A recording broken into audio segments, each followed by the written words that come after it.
नमस्कार, the news canvas देख रहे हैं। मैं हूं राकेश कुमार। दरअसल पिछले 2 दिनों से सोशल मीडिया में जबरदस्त हड़कंप मचा हुआ है। सरकार को सोचने पर मजबूर कर रहा है ये हड़कंप कि आखिर चल क्या रहा है। ये सारा विवाद यूजीसी से जुड़े हुए एक बिल को लेकर के हो रहा है। दरअसल यूजीसी ग्रांट कमीशन अपने आप में एक बहुत बड़ा संस्थान है और जाहिर सी बात है वहाँ पर सैकड़ों विद्यार्थी, लाखों विद्यार्थी अध्ययनरत हैं। ऐसे में एक यूजीसी का एक बिल अभी इन दिनों में पारित हुआ है जिसको लेकर के विवाद लगातार बढ़ता जा रहा है और विवाद अब इतना बढ़ गया है कि सड़कों पर छात्र से लेकर के राजनीतिक लोग भी उतरने लगे हैं। विरोध लगातार जारी है। दरअसल विरोध का कारण वो बिल है जो प्रिवेंशन एक्ट के तहत 2026 में लाया गया है, जो लागू हो जाएगा। दरअसल promotion of equity in higher education institutions regulation 2026 एक एक्ट है जिसमें काफी कुछ प्रावधान किए गए हैं, जिसको लेकर के पूरे देश भर में हड़कंप मचा हुआ है। सवर्ण छात्र इस मामले में आशंकित है, तो वहीं सरकार का ये मानना है कि कहीं ना कहीं एसटी, एससी और ओबीसी के छात्रों को लेकर के ये पूरा एक्ट में प्रावधान किया गया है उनकी सुरक्षा के लिहाज से और सामाजिक स्थिति के लिहाज से। दरअसल पहले मैं ये आपको बताने की कोशिश करूंगा कि आखिर बिल में ऐसा है क्या जो इतना बवाल मचा हुआ है। बवाल इतना जबरदस्त मचा हुआ है कि अब लोग सीधे तौर पर मोदी और शाह, जो कि उनको इस पूरे मामले में जिम्मेदार मानते हुए कहीं ना कहीं आगामी चुनाव में सबक सिखाने की बात भी कर रहे हैं। ये गुस्सा इतना ज्यादा बढ़ चुका है। दरअसल promotion of equity in higher education institutions regulation act 2026 में कहीं ना कहीं जाति आधारित भेदभाव को लेकर के व्यापक व्याख्या की गई है। मैं ये नहीं कह रहा हूं कि ये बिल अभी आया है। दरअसल इस बिल को लेकर के जो आशंकाएं हैं, हालांकि ये बिल 2012 से ही है, लेकिन 2026 के एक्ट में कुछ प्रावधान किए गए हैं जिसको लेकर समस्त सवर्ण समाज आशंकित है। इन तमाम विषयों पर हम चर्चा आज करेंगे, क्योंकि जिस तरीके से ये मुद्दा इन दिनों सोशल मीडिया से लेकर के इलेक्ट्रॉनिक मीडिया के चैनल्स पर तमाम जगहों पर छाया हुआ है, उसको लेकर के चर्चा हमारी जारी रहेगी। मेरे सहयोगी मेरे साथ ब्रजेश शर्मा मौजूद हैं। और ब्रजेश, पहले मैं ये बता देना चाह रहा हूँ तमाम दर्शकों को, दरअसल इसमें आशंकाएं क्या हैं। सरकार की मंशा ये है कि सभी को बराबर का मौका मिले, और चूंकि सरकार को ये लगा कि सभी को बराबर का मौका मिलना चाहिए, इसलिए पुराने नियमों में तब्दीली करना आवश्यक है। और इसी के तहत कहीं ना कहीं जो भेदभाव का जो मुद्दा है उसको लेकर के सरकार लगातार सोचती रही है और 2026 में इसी के तहत उसमें बदलाव किए गए हैं। लेकिन वो बदलाव इतना जबरदस्त हुआ, पहले इस एक्ट में अगर कोई भी छात्र जातिगत भेदभाव को लेकर के उस संस्था में अगर उसके साथ में कोई जातिगत भेदभाव हुआ है और उसकी शिकायत अगर वो ऑनलाइन या ऑफलाइन जाकर के करता है तो उसकी सुनवाई होगी। लेकिन अब की बार जो उसमें प्रावधान किए गए हैं उसमें वो प्रावधान इतने जबरदस्त है कि उसका विरोध देखने को मिल रहा है। दरअसल पहले इस कानून में एक सुरक्षा कवच भी दिया गया था। वो सुरक्षा कवच ये था कि अगर किसी ने सवर्ण छात्र के खिलाफ झूठा आरोप लगाकर के कोई शिकायत दी है और वो शिकायत अगर झूठी पाई जाती है तो उसके खिलाफ कार्रवाई की जाएगी, यानी कि शिकायतकर्ता भी उसमें दोषी साबित होगा। नए प्रिवेंशन एक्ट में ये प्रावधान पूरी तरीके से हटा दिया गया है, यानी कि एक स्क्वाड का निर्माण कॉलेज परिसर में होगा। वो तमाम जगहों पर जाकर के उन छात्रों पर निगाहें रखेंगी, यानी कि प्राइवेसी भंग होने का भी अंदेशा है। सवर्ण छात्रों का मानना है कि अगर ये सुरक्षा कवच हमारे साथ नहीं रहेगा तो शैक्षणिक संस्थानों का माहौल पूरी तरीके से राजनीतिक अखाड़े के तौर पर बन जाएगा। तो कहीं ना कहीं शैक्षणिक संस्थानों में ये राजनीतिक रूप से ठीक नहीं होगा और सामाजिक रूप से भी ठीक नहीं कहा जा सकता। मान लीजिए आप कैंटीन में बैठे हैं और वहां पर जो आपका सहयोगी छात्र है वहां पर वो किसी एसटी, एससी, ओबीसी समुदाय से आता है। आप दोनों बैठे हैं, मिलकर के चाय पी रहे हैं और वहां पर दोनों में हंसी मजाक का दौर भी चल रहा है। हंसी मजाक के इस दौर में अगर उस कमेटी को ये लगता है कि सवर्ण छात्र ने उस एसटी, एससी, ओबीसी छात्र के साथ में कुछ जातिगत शब्दों का प्रयोग किया है तो उसके खिलाफ प्रसंज्ञान लिया जा सकता है, एक्शन लिया जा सकता है। और ब्रजेश, शायद सबसे बड़ी चिंता का विषय यही है। अब इसके विरोध की बात कर लेते। दरअसल पिछले 2 दिनों से सिर्फ सवर्ण समाज के लोग ही नहीं, भारतीय जनता पार्टी से जुड़े हुए कई नेता भी इसको विरोध में उतर आए हैं। कई हाथरस में राष्ट्रीय स्वर्ण परिषद के पदाधिकारी कलेक्ट्रेट पहुंचते हैं और राष्ट्रपति के नाम पर ज्ञापन देते हैं कि इस बिल को वापस लिया जाना चाहिए। वही सीतापुर के सिधौली में अखंड युवा छात्र सभा ने भी केंद्र से मांग की है। साथ ही स्वामी आनंद स्वरूप ने एक्स पर एक वीडियो पोस्ट किया, सीधे तौर पर सवर्ण समाज समन्वय समिति बनाने का एक जो है ऐलान कर दिया है। वही करणी सेना, कायस्थ महासभा, तमाम जो सामाजिक संगठन है इस बिल को लेकर के लगातार विरोध कर रहे हैं। कई पत्रकार जो हैं, जो कहीं ना कहीं सरकार के लिए, भले ही वो राइट विंग के लोग हों या लेफ्ट विंग के लोग हों, इस बिल को लेकर के सवर्ण समाज के साथ में होने वाली घटनाओं को लेकर सरकार को चेताने का प्रयास लगातार कर रहे हैं। ब्रजेश, आपके पास आना चाहेंगे। दरअसल यूजीसी का ये जो बिल आया है उच्च शिक्षा संस्थानों में समता के संवर्धन हेतु, यानी कि उस भेदभाव को मिटाने के लिए। जाहिर सी बात है, एसटी, एससी, ओबीसी, उनके साथ में जातिगत भेदभाव नहीं होना चाहिए और तमाम भारतवर्ष में सभी को समानता से रहने का और बिल्कुल उस पूरी इज्जत के साथ में जीने का अधिकार होना चाहिए। लेकिन जिस तरीके के ये प्रावधान किए गए हैं और सुरक्षा कवच जो हटाया गया है, जिसको लेकर सवर्ण छात्रों में आशंकाएं हैं, किस तरीके से देख पा रहे हैं? क्या वाकई में ये खाई ज्यादा बढ़ने वाली है इस बिल के बाद?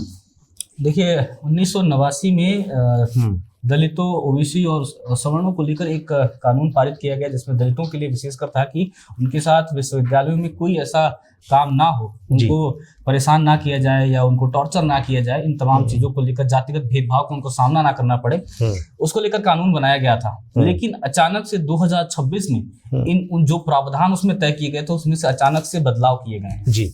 और उस बदलाव को लेकर आज सवर्ण संगठन हो या सवर्ण छात्र हो, ओबीसी के जो छात्र हैं वो सड़कों पर आपको नजर आ रहे हैं। इसके पीछे वजह खास है कि उनको अब लगने लगा है कि अब वो कहीं ना कहीं अंदर से भयभीत होने लगे हैं। उनको ऐसा लगने लगा है कि हमारे और आपने, जैसे राकेश जी हम और आप बैठे हैं साथ में, बातचीत कर रहे हैं, कुछ बातचीत बिगड़ी तो कहीं जाके आप हमारे ऊपर आरोप लगा देंगे, आप हमको प्रताड़ित करेंगे, आप हमको कह देंगे कि हमने आपको उत्पीड़ित किया है, भेदभाव किया है। तो अब उनको लगने लगा कि जिस तरह से भी माहौल बन रहा है, जिस तरह से अभी कानून के रूप में तब्दील हो रहा है, तो कहीं ना कहीं इसका गलत इस्तेमाल हो सकता है। लेकिन यूजीसी ने जो तर्क दिया है, यूजीसी के तर्क को भी आपको देखना चाहिए कि जिस तरह से 118% पिछले कुछ सालों में दलितों के खिलाफ उत्पीड़न के मामले बढ़े हैं, जो यूजीसी का कहना है कि जिस तरह से कुछ सालों में 118% से ज्यादा मामले बढ़े हैं शैक्षणिक संस्थाओं में, तो कहीं ना कहीं इस कानून की उनको आवश्यकता लगती है। लेकिन वहीं जो सवर्ण संगठन, उनका सीधा तौर से मानना है कि ये हमारे साथ भेदभाव को बढ़ावा देगा। और जाहिर सी बात है राकेश जी, आप देखिएगा कि जब आप साथ बैठोगे या साथ रहोगे, और इसमें सबसे बड़ा प्रावधान जो किया गया ना, उसमें अब आपके प्रोफेसर भी हैं, जो आपके डीन होंगे या फिर यूनिवर्सिटी के वीसी होंगे, वो सब इसके घेरे में आएंगे। टीचर भी इस घेरे में आ गया। टीचर्स को लेकर किसी बात से हॉट टॉक हुई तो अगले दिन जाके उत्पीड़न का केस लगवा के आ जाएगा कि भाई साहब आप तो हमारे आगे उसी मुद्दे में। तो अब इसको लेकर सारे लोग डरे हुए हैं। अब मामला ये है कि जिस तरह से सवर्णों का कब्जा रहा है, सवर्णों का जिस तरह से दबदबा रहा है विश्वविद्यालय में, वो चाहे इलेक्शन हो या सवर्णों के, उसको लेकर कहीं ना कहीं एक मिथ है जो कि तोड़ने का प्रयास यूजीसी कर रहा है और तमाम जो। लेकिन ब्रजेश में सरकार की नीयत आपको बता रहा हूँ, सरकार की नीयत कहती है कि ऐसा सिस्टम बनाया जाए जिसमें पिछड़े छात्रों को सुरक्षा की भावना वहां पर महसूस ना हो। मैं जिस सुरक्षा कवच की बात कर रहा हूँ, वो 2012 में जब ये कानून था तो उसमें ये सुरक्षा कवच था कि अगर शिकायतकर्ता दोषी पाया जाता है, मान लीजिए उसने झूठी शिकायत दी है, तो एक्शन उसके खिलाफ भी होगा अगर झूठी शिकायत। अब उसमें से उस बदलाव को कर दिया गया, यानी एसटी एससी के साथ में सबसे पहले तो ओबीसी को भी जोड़ा गया है, और ओबीसी को जोड़ने के साथ ही ये जो सुरक्षा कवच था कि अगर शिकायतकर्ता की शिकायत झूठी पाई जाती तो उसके खिलाफ कार्रवाई नहीं होगी इस नए एक्ट के तहत। राकेश जी, इस नए एक्ट में तो ये भी तो है कि अगर वो प्राइवेट में भी हमको, मतलब प्राइवेट हमारे प्राइवेसी में भी हमको, अगर हम और आप साथ बैठे हैं, कहीं प्राइवेट बैठे हैं, कहीं अकेले बैठे हैं, उसमें भी हमने अगर आपके साथ अब्यूजिव कर दिया तो भी वो सरकार की मंशा तो ये सुरक्षा कवच इसलिए हटाया गया ताकि जो पीड़ित है वो इस बात से भयभीत ना हो कि मैं शिकायत करने नहीं जाऊं, क्या पता मेरे खिलाफ कार्रवाई हो जाए, मुझे शिकायतकर्ता के तौर पर ही टारगेट कर लिया जाए। ये सरकार की नीयत ये कह रही है, इसलिए सुरक्षा कवच हटाया गया। सवर्ण जो छात्र है उनका तो सीधे तौर से मानना है ना कि अगर हमने अकेले में बैठे हैं, हमारे साथ अगर फर्जी केसेस अगर लगवाए जाएंगे तो कौन गवाही देगा, कैसे पता चलेगा कि ये फर्जी है? इसका क्या प्रावधान है? लेकिन एक सबसे बड़ा सवाल है जो आप लगातार बोल रहे, गलत इस्तेमाल का डर ज्यादा है, गलत इस्तेमाल का डर, और टीचर भी आशंकित है, दूसरा वो संस्थान भी आशंकित है। मान लीजिए आपके कॉलेज में से कोई शिकायत गई है तो यूजीसी की जो ग्रांट मिलती है आपको 15 से 30 दिन में जांच कमेटी बना करके उसका निर्णय देना होगा कि उस मामले का हुआ क्या है।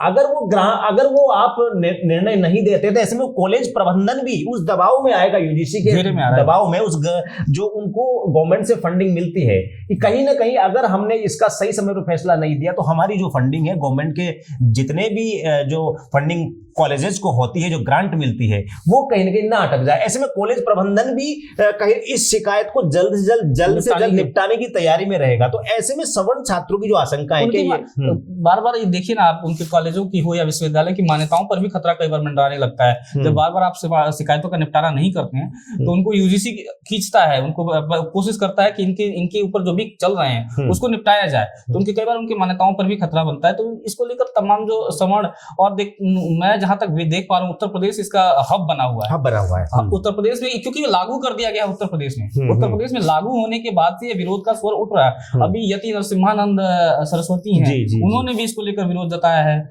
तमाम सवर्ण छात्र जो सामने आए हैं, संगठन आ रहे हैं, चाहे वो जयपुर हो, जोधपुर हो, उत्तर प्रदेश है, तमाम जगहों पर सड़कों पे लोग उतर रहे हैं। इनका सीधा सा मानना है कि इससे हमारे अंदर हमारी जो आपसी सामाजिक जो संगठन है, ताकत है, उसको कहीं ना कहीं भंग किया जा रहा है। अब आप सोचिए ना राकेश जी कि कोई छात्र आएगा, वो दलित समाज से है और छात्रों में तो कोई कौन सी जाति का भेदभाव, वो साथ बैठ रहे हैं, साथ में खा रहे हैं, वो तो कल से अब बैठना छोड़ देंगे, फैल जाएगी उनके अंदर। तो ये कहीं ना कहीं एक मानसिकता भर दी जा रही है, डर फैलाया जा रहा है। वो सद्भाव खत्म हो जाएगा, क्या पता मेरे खिलाफ मामला दर्ज हो जाए। कल हम उसको सबकी निगाह से देखता रहेगा, कल हमारे ऊपर मामला दर्ज न करवा दिए। चलिए, जो आशंका है वो आशंका मैं आपको बता दे रहा हूँ। प्रत्येक संस्थान को इस नियम के तहत एक यूओसी के तहत एक समता समिति बनानी होगी, जिसकी अध्यक्षता वो संस्थान प्रमुख करेंगे। समिति में अनुसूचित जाति, अनुसूचित जनजाति और पिछड़ा वर्ग यानी ओबीसी, एसटी, एससी और ओबीसी, दिव्यांग व्यक्ति और महिलाएं अनिवार्य रूप से प्रतिनिधित्व करेंगी, यानी कि उसके पार्ट रहेंगे, मेंबर रहेंगे, जो इस पूरी समिति में बैठेंगे, जिससे समावेशी निर्णय और प्रक्रिया सुनिश्चित हो सके इस बिल के मुताबिक। साथ ही ईओसी को 6 माह में रिपोर्ट प्रस्तुत करनी होगी, जबकि संस्थानों को समानता संबंध उपायों पर वार्षिक रिपोर्ट यूजीसी को सौंपनी अनिवार्य है। यानी कि संस्थागत जो जवाबदेही चेक की जाएगी, आप कितना एक्शन ले रहे हैं, आप कितना काम कर रहे हैं, क्या वाकई में वहां पर भेदभाव नहीं हो रहा, इसकी मॉनिटरिंग भी बाकायदा की जाएगी। लेकिन सबसे बड़ी बात ब्रजेश, मैं आपसे ये जानना चाहता हूं कि एक स्क्वाड बनाने को भी कहा गया है, यानी कि ये जिस समिति का मैंने आपको बताया, वो स्क्वाड कॉलेज कैंपस में चारों तरफ निगाहें रखेंगी। आपकी कॉलेज कैंटीन से लेकर आपके क्लासरूम, आप जहां बैठ रहे हैं, जहां पर बॉयज का जमावड़ा है, जहां पर एक सार्वजनिक स्थान है कॉलेज कैंपस में, वहां पर वो समिति बैठेगी। मेरा जो सबसे बड़ी आशंका है, मैं ये सोच पा रहा हूं, जो सामाजिक सद्भाव अब तक अक्सर जो छात्रों की जो मेजोरिटी होती है या शायद छात्राओं की होती है, तो मेरे ख्याल से दोस्ती में लोग इतना खुल जाते हैं जितना परिवार के साथ नहीं खुल पाते हैं। जब 4 दोस्त बैठते हैं तो तमाम तरीके के हंसी मजाक चलते हैं, वो जातिगत बंधनों को भूल जाते हैं। बहुत अच्छी बात बोली है। तो जातिगत बंधनों को भूल करके उनके जो मजाक का स्तर होता है, वो एक शैशव काल के, वो किशोर काल का जो वो होता है, वो अपने आप में एक अद्भुत होता है। ये समय आपने भी जिया है और हमने भी जिया है, तो जाहिर सी बात है वहां पर वो जो पराकाष्ठा है वो सीमाएं नहीं होती है। अब ऐसी स्थिति में मान लीजिए मजाक का दौर चल रहा है कॉलेज कैंटीन में या कॉलेज कैंपस में आप हैं, और हंसी मजाक, हंसी ठिठोली चल रहा है, और स्क्वाड अगर वहां पर बैठी है, तो आपको तुरंत तलब कर लिया जाएगा। क्या इस प्रकार की आशंकाएं भी सवर्ण समाज के लोग सोच रहे हैं? देखिए ना, SC/ST कानून आया, क्या उसके कहीं ना कहीं कुछ प्रतिशत में दुरुपयोग हो रहा है, आज भी हो रहा है। आप जाएंगे देखिएगा, जिस तरह से कई फर्जी केसेस आते हैं, उनको निपटाया जाता है, सरकार अपने स्तर पे या पुलिस प्रशासन निपटाता है। महिला दहेज उत्पीड़न का केस, दहेज उत्पीड़न को 498, कितना दुरुपयोग होता है उसको लेकर, ये तो पुलिस प्रशासन का खुद रिपोर्ट कहती है कि उसका काफी सारे दुरुपयोग के मामले आते हैं। तो कहीं ना कहीं सवर्ण छात्रों की जो आशंका है ना, वो सरकार को समझनी चाहिए कि इसका दुरुपयोग हो सकता है, ऐसा सवर्णों का मानना भी है। और ऐसा कानून को पढ़ने के बाद आपको भी दिख रहा होगा कि इसका कहीं ना कहीं दुरुपयोग हो सकता है, जिससे एक सामाजिक जो संगठन है छात्रों के बीच में, जो एक हमारे और छात्र जीवन जो होता है राकेश जी, वो बेहद एक उच्छृंखलता वाला जीवन होता है, और बेहद मतलब एक बेहतर जीवन माना जाता है कि छात्र जीवन के बाद ही आदमी बनता है वहां से जाके, और उसके बीच में एक सामाजिक व्यवस्था फैलेगी या सामाजिक भेदभाव फैलेगा। और अगर मामला दर्ज हो गया तो जितने सालों तक आप पढ़ाई करके उस स्तर तक पहुंचे, करियर खराब हो जाएगा, पूरा जीवन खराब हो जाएगा। तो इसको लेकर जो सरकार के साथ साथ अब इसके थोड़ा सा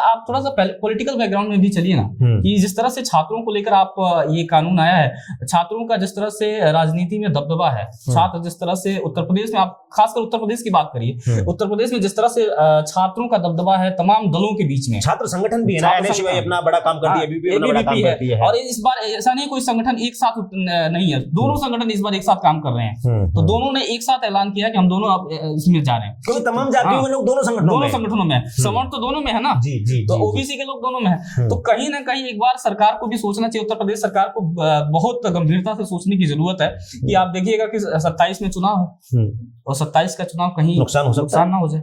नुकसान हो सकता है। नुकसान हो सकता है, क्योंकि छात्र शक्ति कहते हैं जिस ओर जवानी हल्के में मत लीजिए, जिस ओर जवानी चलता है उस ओर जमाना चलता है। तो जवानी को छेड़ने की जरूरत मुझे नहीं लगता कि ज्यादा जरूरत है। वैसे सरकार के तमाम जो खास लोग हैं, सलाहकार लोग हैं, वो ज्यादा बेहतर सलाह देते हैं, लेकिन इस बार देखिएगा थोड़ा ध्यान से सलाह देने की जरूरत है, क्योंकि जवानी को छेड़ने की जरूरत खास है।